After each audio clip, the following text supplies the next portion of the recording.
So for those people who may not have heard what I said, I'm David Haas. For those people who are listening in St. Raphael's, I want to just call everyone's attention to the fact that this is one component of our leadership curriculum. We're putting on 6, maybe 7 lectures throughout the year. This is the 3rd of 7 lectures, and I'll explain who we're going to be hearing from today, which will be an excellent speech. However, we do have a leadership summit, which is the second component of our curriculum, which is really exciting. It's going to be held April 25th and April 26th in Fitkin Auditorium. We've partnered with both the Yale School of Medicine and the Yale School of Management with faculty from both of those institutions, really gearing toward topics and skills that are really, really important to the young physician. If you have not gotten the email from Barbara Dahl, and I've confirmed that it's gone out to all the departments, please let me know. There are only 50 spots available, and we already have 39 people signed up. So if you are very interested in learning more about how to become an effective leader, an effective advocate, learning some of the management skills that are necessary if you have any penchant for being in a position of leadership in your future medical career, I would strongly encourage you guys to attend. It is free. Free. Okay, free. So you're giving up some time on a Saturday and a Sunday, but you would not have this opportunity had we not had this grant. Because if you tried to attend a course like this, it would cost you thousands of dollars. And we're very, very thankful to have partnered with people that see the value in helping to educate younger physicians. So think about it. If you have any questions, give me a call. Today we are blessed to have Ken Ferrucci here, who is the Senior Vice President for Governmental Affairs at the Connecticut State Medical Society. I've known Ken for a number of years now. He is probably the guru that you need to know in terms of the state and what goes on in Hartford from a healthcare legislative advocacy standpoint. He is knee-deep right now in the legislative session. There is tons of information on the Connecticut State Medical Society website if you're interested on what the Connecticut State Medical Society is doing to help advocate for you as physicians or for healthcare in general. He's going to talk today about basically Legislative Advocacy 101. We're also thankful that he's going to be participating in the Leadership Summit in April, where we're going to do some hands-on legislative advocacy work so you can understand exactly what's involved in actually formulating a resolution and actually getting it to the powers that be to try to affect change. So thank you for coming in advance, and to the people at St. Raphael's, thank you for listening, and thank you guys for coming. Let's give Ken a round of applause, please. Great, thank you. I'm very happy to be here. I usually like to walk around a bit, but I'm I know that we're recording here, so I'm going to be stuck here behind the podium, but please feel free to interrupt me at any point. I am Ken Ferrucci. Titles can be misleading. I am the Senior Vice President of Government Affairs for the Connecticut State Medical Society. So by that, what that means is I am our in-house lobbyist, meaning that I represent the medical society and physicians at the state capitol and before the administration and regulatory bodies such as the Department of Public Health, Department of Social Services, Department of Consumer Protection. That's my role, basically, and also work developing policy for the medical society in favor of physicians. My goal today is to have you have a better understanding of 2 things. One is the legislative process. And when I say the legislative process, I mean both the formal and the informal parts of the process that we'll get into. Another is advocacy. I think a lot of people get put off when they hear advocacy. And they think it's this complex situation that requires an expertise and an understanding and an involvement well beyond their comprehension or their understanding. And that's not the case. And hopefully we can dispel that myth today, and you can understand the impact that you can have in the legislative process. But first I want to give an example, and I want to ask a question. How many of you feel or understand that the legislature can impact your life, maybe not just your profession, but your life in ways that are so dramatic that it can just change your lifestyle or way of living overnight? Does anybody have that understanding or sense that that can happen? Okay, let me give you an example, completely unrelated to medicine, that's been going on for the past 18 years in Hartford that can kind of demonstrate how the legislature can impact somebody's life. About 18 years ago, a young gentleman, his father passed away. They found a lottery ticket. He went to turn in that lottery ticket. He was 3 days late for a $5.8 million lottery settlement, okay? It was 3 days after the year that you have to turn in a winning lottery ticket. The state said, no, sorry, you're out of luck, rules are the rules. He went to his legislators, he talked to some other advocates to get help for him. What would you do if you were a young kid, and I know a lot of you are, you're a 22-year-old kid, which some of you are, I know, and you had something in your hand worth $5.8 million. How hard would you fight for that $5.8 million? You'd fight pretty hard, especially knowing that all you need are 50% plus one of 151 people to pass something to give you that money, and then one person and the governor to sign that bill that allows you to get that $5.8 million. That's a black and white right there. $5.8 million today, $5.8 million tomorrow. That's overnight. Those are the kind of decisions that the General Assembly can make that impact you as physicians and your career. They can overnight make decisions that dictate how, when, and where you practice, who you see, where you can see people, the type of practice you can be involved in, and really impact not just your income, but your lifestyle, your ability to have a lifestyle and family. So those are the things I want you to think about and just understand. If there's anything you understand today is when you leave here, is that the General Assembly can change your life overnight. And there are a lot of intricacies that go along with the session. Sometimes, please understand, and we'll talk about testifying at public hearings later. When you testify at a public hearing, you get 3 minutes to present your case. So sometimes I tend to talk fast. So if anybody hears me talking fast, if anybody's going like this in the audience, I won't be offended, trust me, I won't. But here are some things about the General Assembly. There are 151 people in the House of Representatives and 36 in the Senate. It's a 2-year election cycle. Recent election left us with a 21-15 split in the Senate and an 87-64 split in the House. You see that there's kind of a significant change in the House of 10 seats. And you may not think that 1 seat in the Senate is very important. Oh, well, 22 went to 21. That can make a huge difference, particularly because all you need in the Senate to pass or stop a bill is 19 votes. So 21 versus 22 can be very significant. A veto-proof majority also in the Senate is 22. So that 22 to 21, very, very significant, because no longer do the Democrats have 22 votes where if they go on party line, they can pretty much prevent any veto from the governor. And as you see, 101 in the House, Republicans keep chipping away at that, and that no longer has a veto proof. There are 28 standing committees. They're bipartisan, they have co-chairs, ranking members. This is all, I don't need to go through all this. I know that this has all been available and you can review this. But I just kind of want to show you, before we talk about advocacy, the intricacies of the General Assembly. You have a Senate presided by Lieutenant Governor during sessions. She's referred to as Madam President. It's currently Nancy Wyman, former comptroller, now Lieutenant Governor. Democratic caucus is the majority party. So they are the ones that appoint all the chairs of committees. Those that are actually setting the agenda in the committees, and we'll talk about the committees in a second. And then the Republican caucus currently is the minority caucus. They do have leadership on committees, but not nearly as strong as the chair people who run those committees.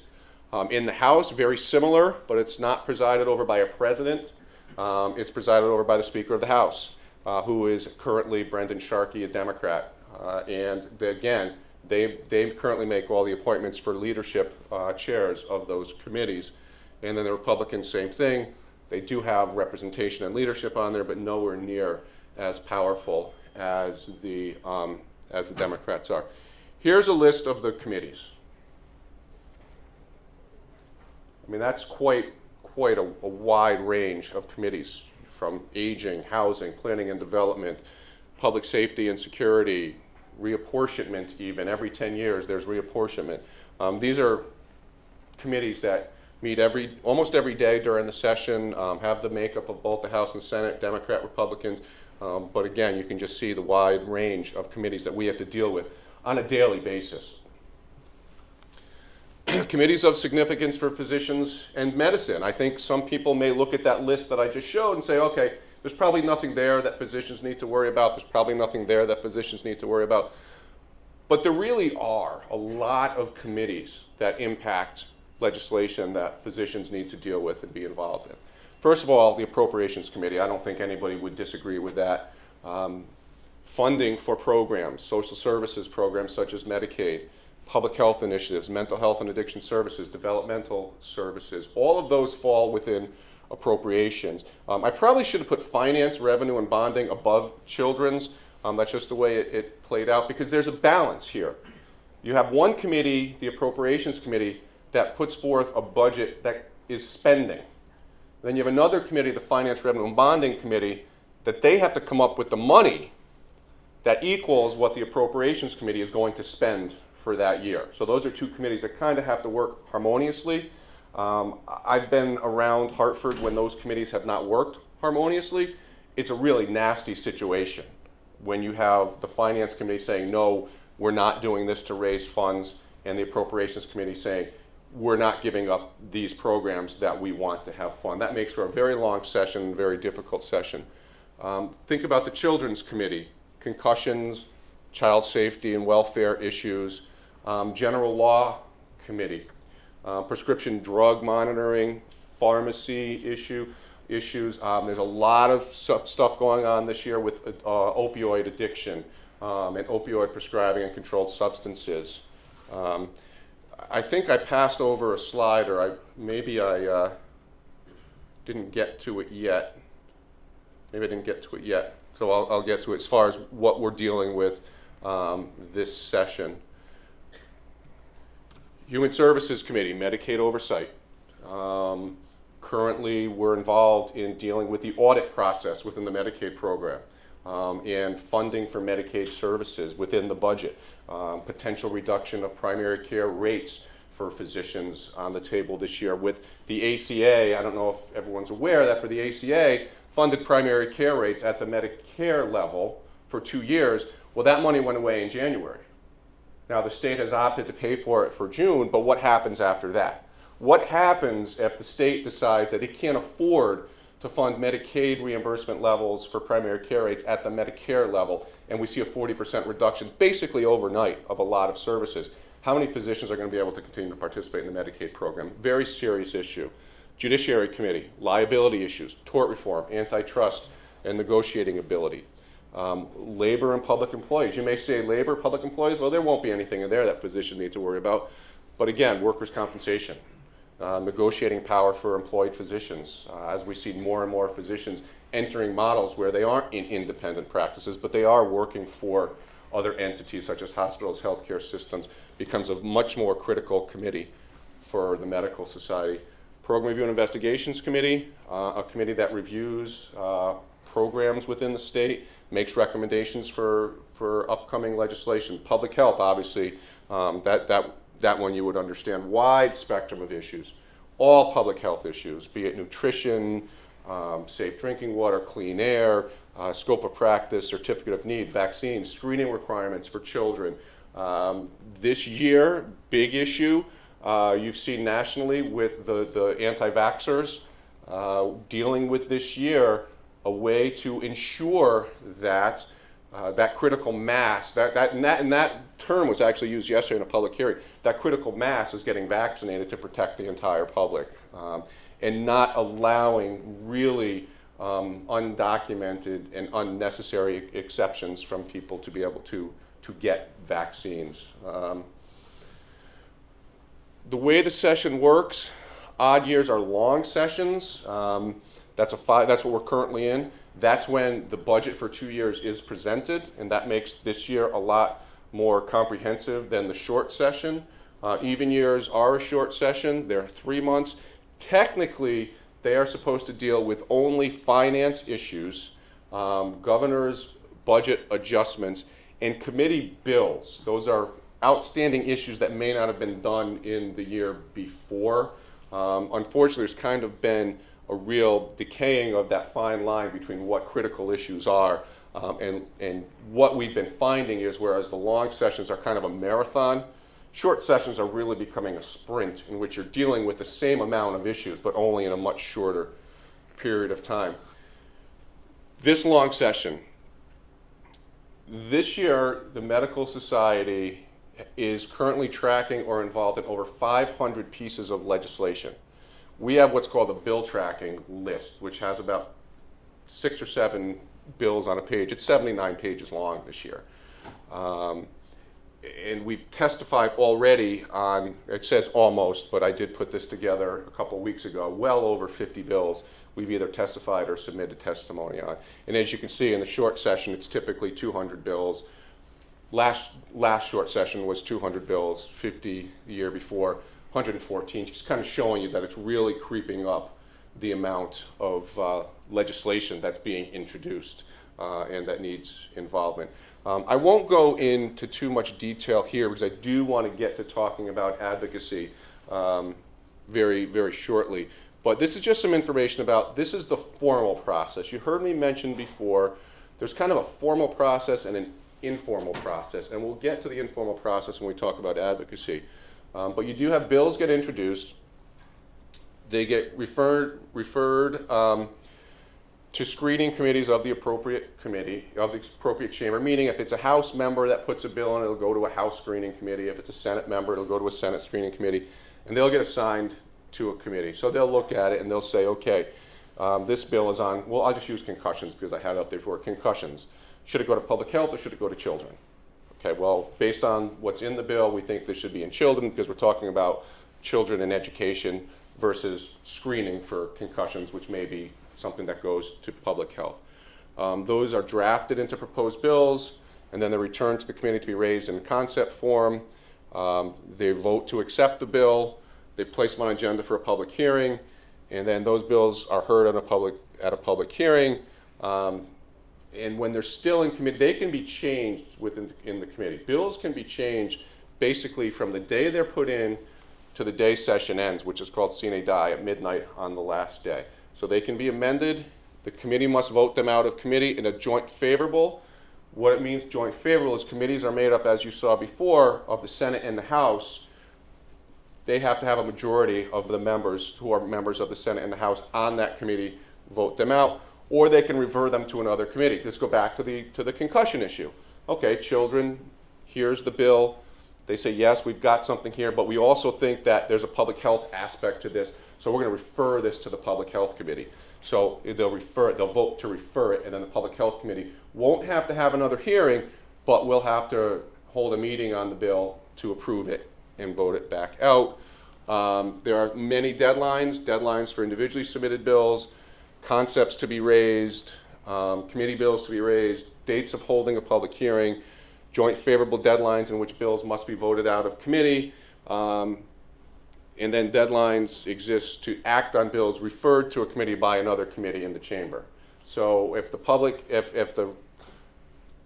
Children's Committee sends something to the Public Health Committee, they have a certain amount of time to approve it during the beginning of the session, or once they've met certain other deadlines, they'll have 3 days to review and approve it. So the bills go through committee, they're put on the calendar for either the Senate or the House.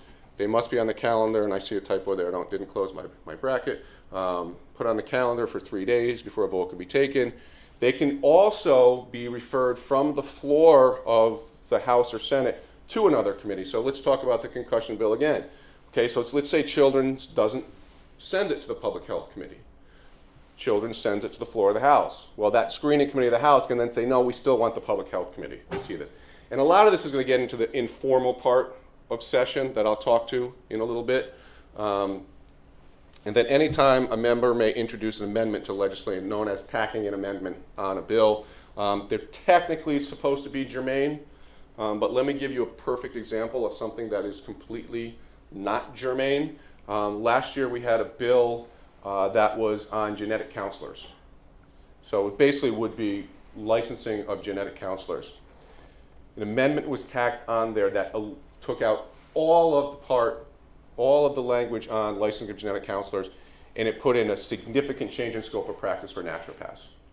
Now, how can the practice of naturopathy be related to genetic counseling? It's not germane. So again, there's the formal and the informal that we deal with every year in session. Just more on the process. Bills must be called by either the Speaker of the House or the Senate Majority Leader and be debated to receive a vote, at which time it's called being brought out. A bill is brought out onto the floor, or brought out on the floor of the House, or brought out onto the floor of the Senate. And any legislator can put in any amendment on any bill at any time and ask for it to be called. And that bill is then called, that amendment is then called, and then that amendment has to be discussed and either voted on by voice vote or a roll call vote. And it's either then tacked on to that bill or it's voted down. And then bills without any objection can be placed on a consent calendar. Basically, it means that both, I'm sorry, was there a question back there? I saw a hand. I was going to say, does the Speaker of the Assembly or the Senate control it in dictatorial form like it does in Congress? Very much so. Very. What's that? Yeah, he was asking who dictates the debate, when a bill is brought out, and he asked if it was the Speaker of the House. And yes, in the House, the Speaker. Now, the interesting thing in the House is it's the majority leader that brings a bill out. So it would be the majority leader basically calls a bill, but that debate, as far as who can stand up when, calling for votes, it is the Speaker of the House. And the Senate, that's the President of the Senate, which is the Lieutenant Governor. Now, it's a little confusing. The President of the Senate, who presides over the Senate, is the Lieutenant Governor. But in leadership, you have a President pro tem in the Democratic caucus and a majority leader of the Democratic caucus. The question really is, are there really, can people really offer amendments, or are there just three power brokers, the governor and the two members of the houses, the respective houses? There's a lot of control over who calls amendments out, and a lot of that is done within the caucus, within that informal part behind the closed doors. Yes, anybody can tack an amendment on to a bill. Anybody can stand up and ask for their amendment to be called if they're recognized by the Speaker. Now, that's kind of the collegiality. If that happens, the Speaker is going to recognize them. There are situations where the Republican caucus in the House wants to prevent a bill from passing, so they'll tack on 15 amendments, and they'll have a member stand up and really just kind of bog. It's the state's example of a filibuster. The state doesn't technically have a filibuster, but it's the way to slow things down. But then there are other bills where it is brokered. Okay, there may be 8 amendments tacked on, but we'll call these 2. So there'll be an agreement. We'll call these 2. Let us debate these 2. We know you're going to knock them down, but we want to get the discussion out there. And then we'll vote the bill up or down. But that again goes to the formal and the informal. Formally, yes, anybody can stand up at any time. Informally, typically it's worked out that certain amendments are called and certain are. And you listen, a lot of times amendments are put out there just to make a statement. We have certain legislators that get an issue that they're interested in and they're not getting anywhere on, so they'll just tack an amendment with that language on every single bill, and you'll see like 50 to 75 of the same amendment on 75 different bills, knowing that it's not germane, it's never going to be called, but they're just making a statement. So, and then you see that obviously bills have to pass both chambers in concurrence, and any bill passed one chamber and amended in the other chamber then has to go back to the other chamber. That's a huge, huge, big deal. If the House passes something and the Senate amends it and sends it back, that's often the Senate sending a statement to the House. You don't see that a lot, and when that does happen, that creates a lot of tension between the House and the Senate, or the Senate and the House, vice versa, on legislation. And these, keep in mind, these are 2 separate and distinct entities. They may be both controlled by Democrats, but they don't always have the same agenda. So there have been times where a priority of the Senate President has not been a priority of the House. So the Senate has passed the Senate President's priority.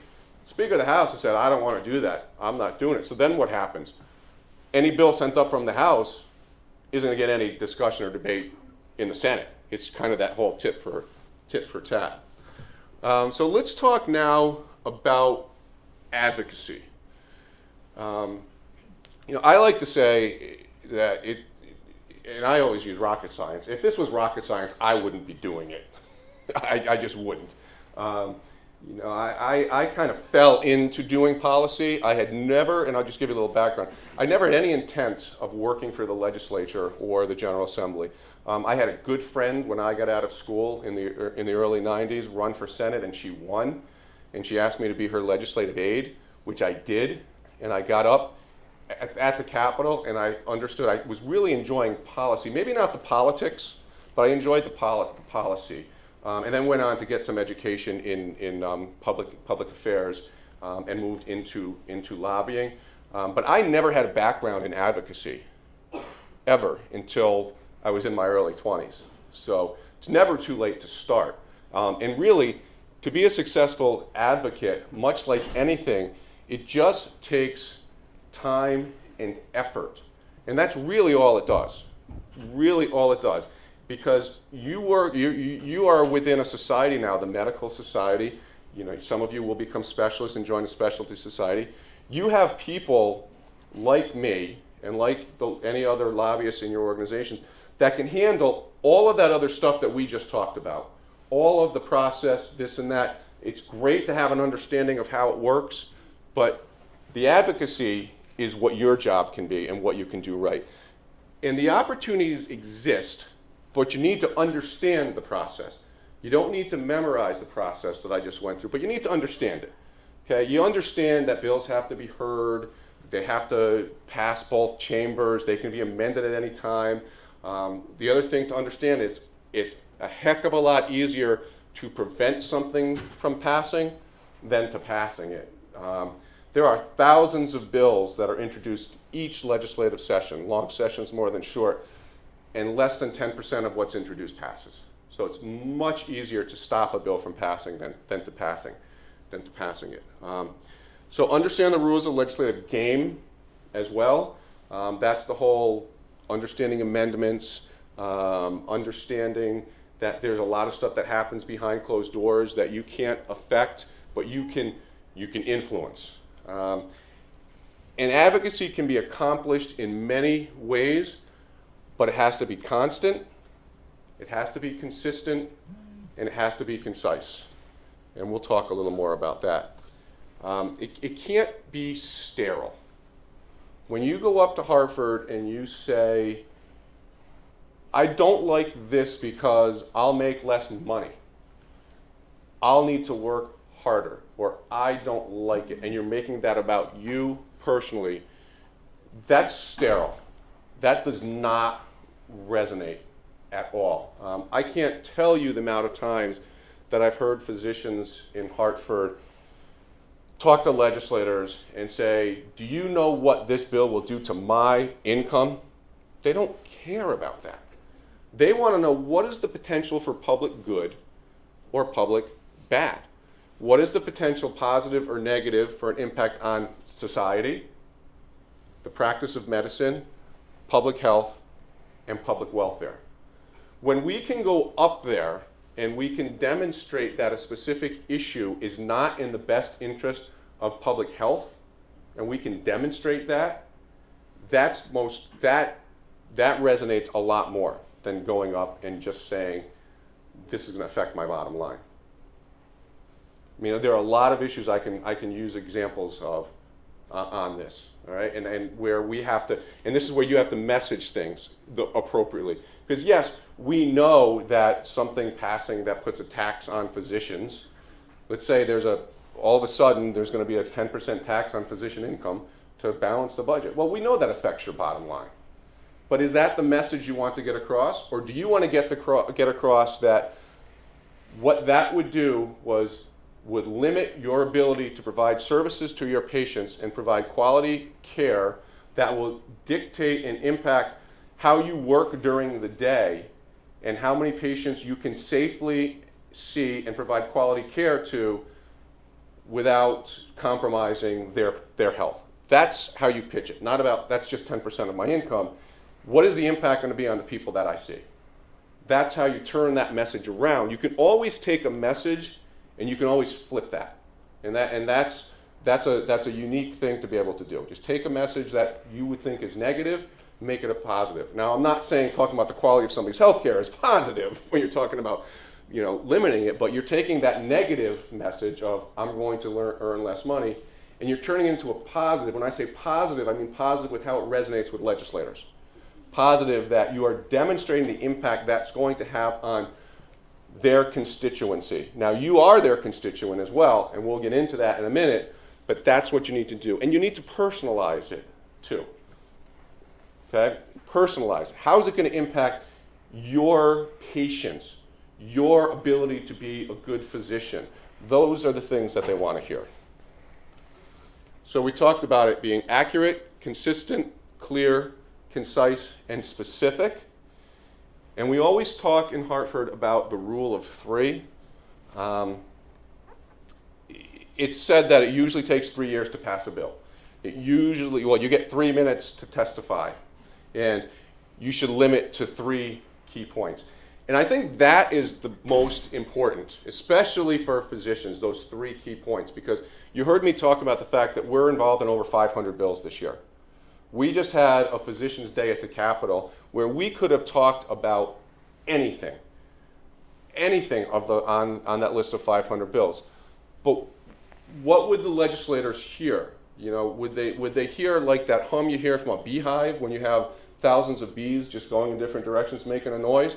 Or would they hear, that the clear, ringing of a church bell, at noon playing one of the hymns? And that's it. So you've got to limit it. They have a very limited attention span, because if we're involved in 500 bills, during the course of a session, those legislators need to be involved in, I'm not going to say all the thousands, but a couple thousand of those bills that they're going to have to focus on. So that's why limiting it to 3, get it across, key points. It does mean you have to kind of prioritize. What is the most important right now? Doesn't mean you neglect the other issues, but you need to focus on those. And most important is you cannot be critical. And I'll give you an example about this. And again, I have plenty of examples, but this is the most recent. Last year, the governor put in legislation to remove the need for advanced practice registered nurses to have any involvement with physicians. Okay, got rid of what's called the collaborative arrangement, and allows APRNs with a certain amount of education and training and experience to go out and hang up a shingle. Okay?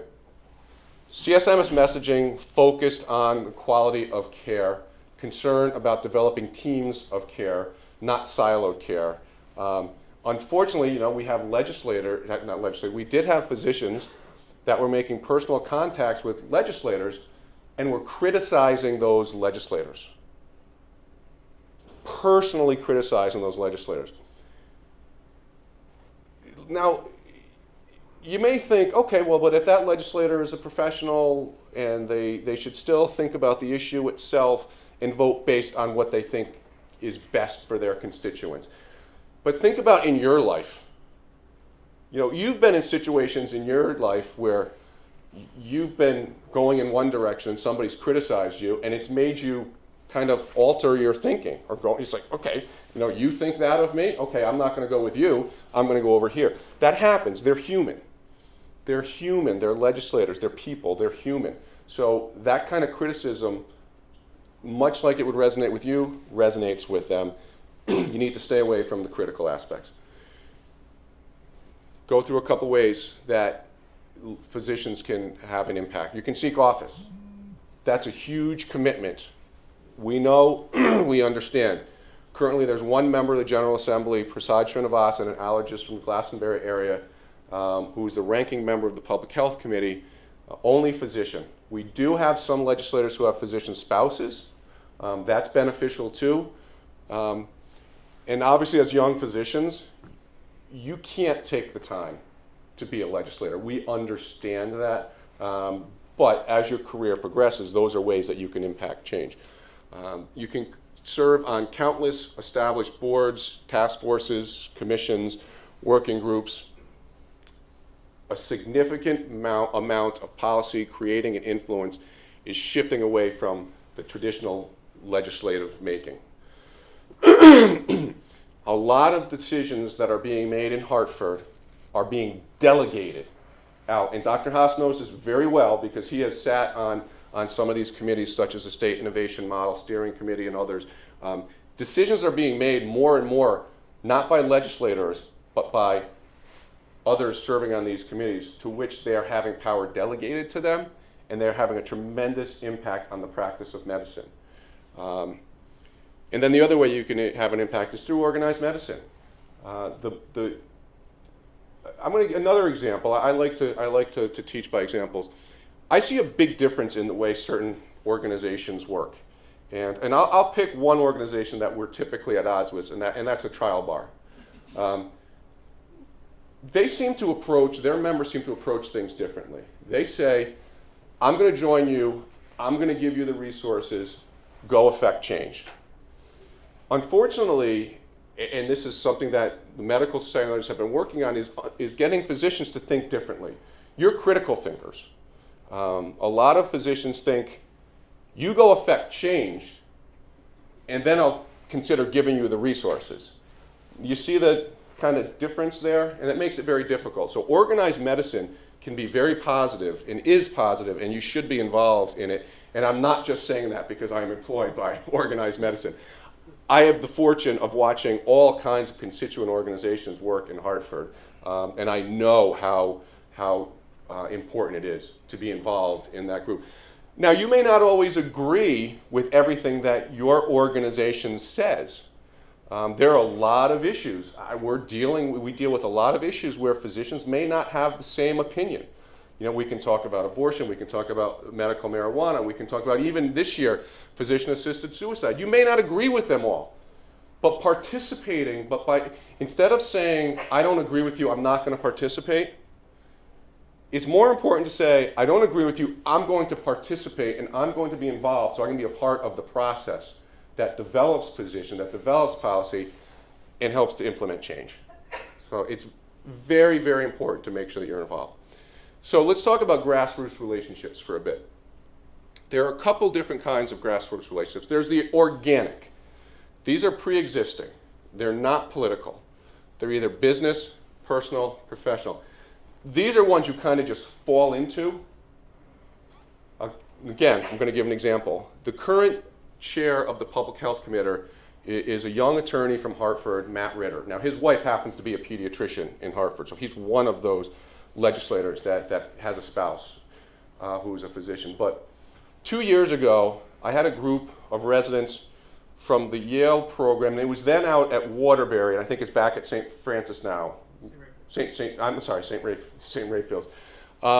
And they came up and spent the day with me, and the House and Senate happened to be in session. I gave them a presentation similar to this. You know, we talked throughout the morning, and then I had to leave and go do a couple things in the building. I put them up in the House chamber, said it would be great to watch some of the process. I go back up to check on them. I look down on the floor, and one of the residents was standing on the floor of the House of Representatives talking to Representative Matt Ritter. I couldn't figure out what the heck was going on. So I went downstairs, waited for him to come out of the chamber. I said, how did that happen? And he said, Matt Ritter was my college roommate. That's an organic relationship. And I said to him, don't lose that relationship. Now, obviously, these aren't relationships you're going to abuse because this is a friend, but that's a perfect relationship for you to affect change. That's organic. The next is the homegrown. These are politically required, but they're not insincere, and they're stronger when at risk.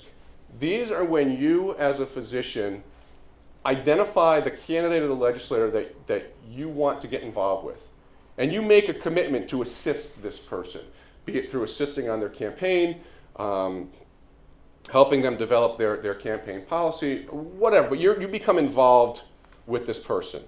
You go to their events, you go to their fundraisers, you go to their legislative breakfast, you go to all of those, and you develop this relationship. And you put yourself out there for that candidate.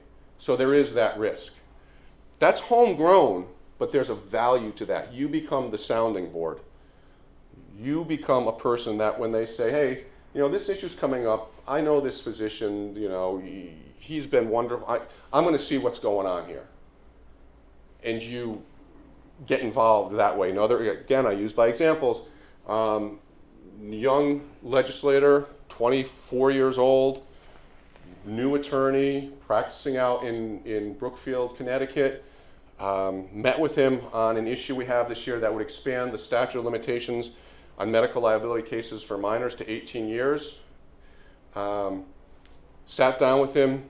He said, I can tell you right now, I will be voting against this because Dr.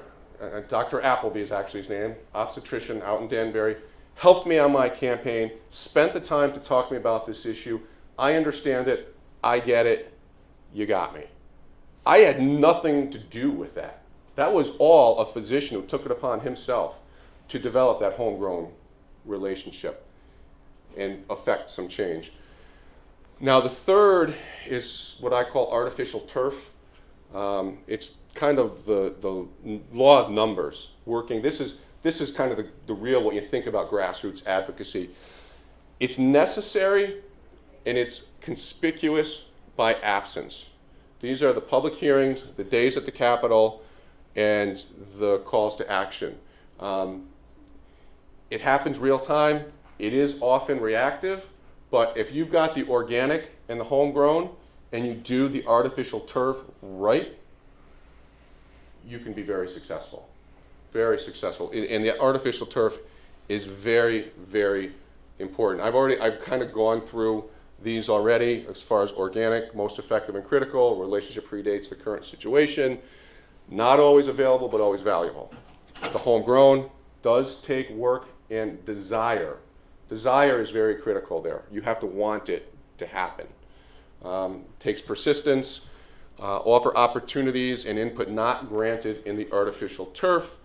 You become a critical sounding board and you earn respect and provide value. Artificial turf, like I had said, your public hearings. Public hearings are very difficult for physicians. Very difficult. The rules in Hartford are all they have to give, all the committee needs to do is give a 5-day notice. That's not 5 business days even, so they can put a notice out on Thursday at 11:59 for a public hearing at Tuesday at 9 o'clock, and that's well within the rules. Just some examples there of public hearings. There are mixed opinions on impact. I'll give you my opinion. It's one of those things where there are bills where it's very important to have the testimony on. But what I find most ironic is if you don't testify in a bill, it's amazing how many times when you try to be involved in the process after the public hearing, a legislator, a committee, whatever, will say, but you didn't testify at the public hearing. I mean, my response would be, yeah, but you really didn't care what I said, and you would have been glad that I didn't testify because it made your hearing shorter. But it comes back to bite you, so that's why it's very critical to testify on those bills. I do have some things to consider when testifying that I don't think I need to go into detail on. Now, I know we're running out of time, so let me wrap up. I wanted to put this in here so you understand, you consider yourself a physician. I'm a physician, or maybe I'm in a team, maybe I work in this practice and this and that. But understand the impact of physicians and the medical industry in Connecticut. When you hear, well, if we do this, then this business, Anthem's gonna move their headquarters to Nebraska or whatever, or Aetna's gonna move out, or this hospital is gonna have to go for profit because this is the impact it has on the community. This is the impact physicians have on the community. 9.9 billion, and this is now almost 3 years old, this information. 9.9 billion annually, originally from 5.3 billion in direct output from physician offices. We're not even talking now about the output from physicians who are actually working in a hospital. We're talking about those that are off of campus, that are out in the community, employing 61,400 people in all industries across the state. So that does include those that interact with physician offices as well. But that's 30.5 support jobs across the state in other industries. So you know that it's still about 30+ thousand that actually are working for, including the physicians, working for physicians. Some information there about income and other issues. Statewide increase of only 3 physician offices from 98 to 2008. And now we're seeing kind of more of a decline as we see this whole transformation of more and more physician offices getting purchased and becoming employed. But there has been an increase in the number of employees, slower increase in employee wages in Connecticut than in the US, slower growth in revenue, and a slower growth in revenue per establishment in the physician offices industry versus others. So while the industry puts out this tremendous amount and employs all of this, we're losing the face of medicine, as you see, when it is just that slower growth of physician offices. It's kind of being sucked into larger systems and everything. And as the medical side, I'm not sitting here saying that that's good or bad. I'm just giving you the reality. More and more physicians are becoming members of health systems and hospitals. And the struggle for the medical society is we need to represent all physicians, be it employed, independent. And it's a growing pain, too, of organized medicine, making sure that we continue to be the voice for physicians. So the reality, medicine has a much broader and diverse agenda and need for involvement in a wider spectrum of issues than most industries. I have colleagues up in Hartford, and I'm just like, man, I can't believe the limited focus you get to have every year. They're like, oh, I can't believe it. I have 2 bills being heard in the Labor Committee on Thursday. And I'm like, well, just last Wednesday in public health, we testified on 12 bills. And that was in one day. And they're like, oh, I got 2 bills in labor this year. So think about it. You have tort issues, liability insurance, health insurance, scope of practice, restrictive need, taxation, licensing, patient safety, prescription drugs, state health programs, and many, many more. Outside of the legislature, medicine must also advocate and interact with a significant number of entities and agencies. I list them for you there. Before you came in here today, raise your hand if you really thought you would see on a slide that I had the Department of Motor Vehicle as something that medicine needed to be concerned with. No. But I'll give another, again by example.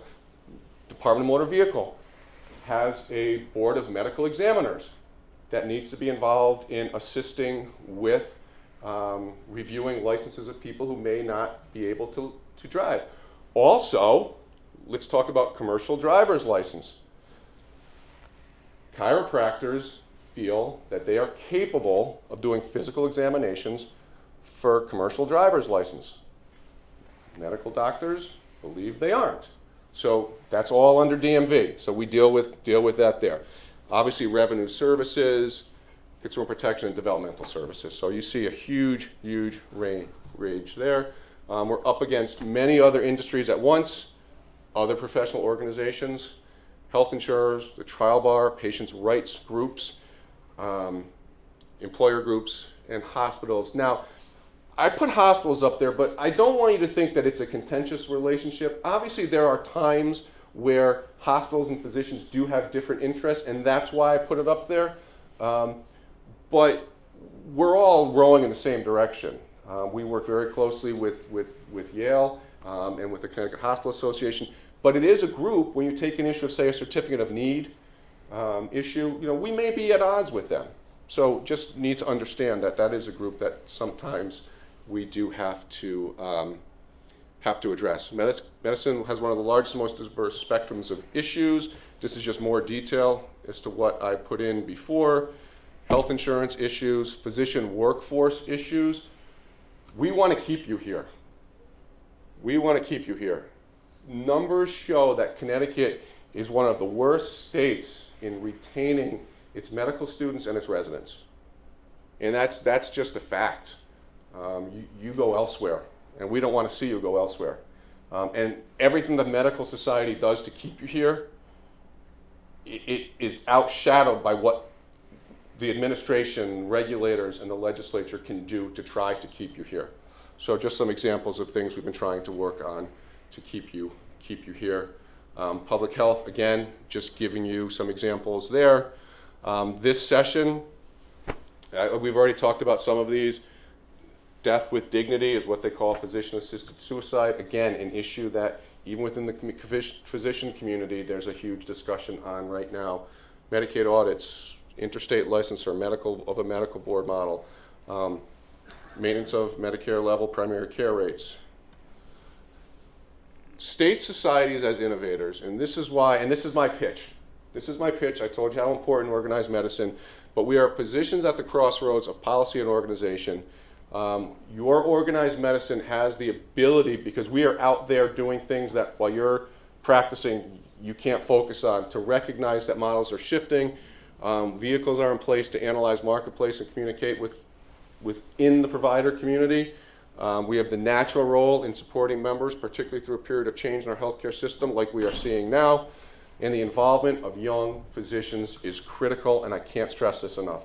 Nothing turns the legislature off than when I take 4 or 5 male physicians in their early 70s who are gray-haired up to the Capitol and try to get them to effect change.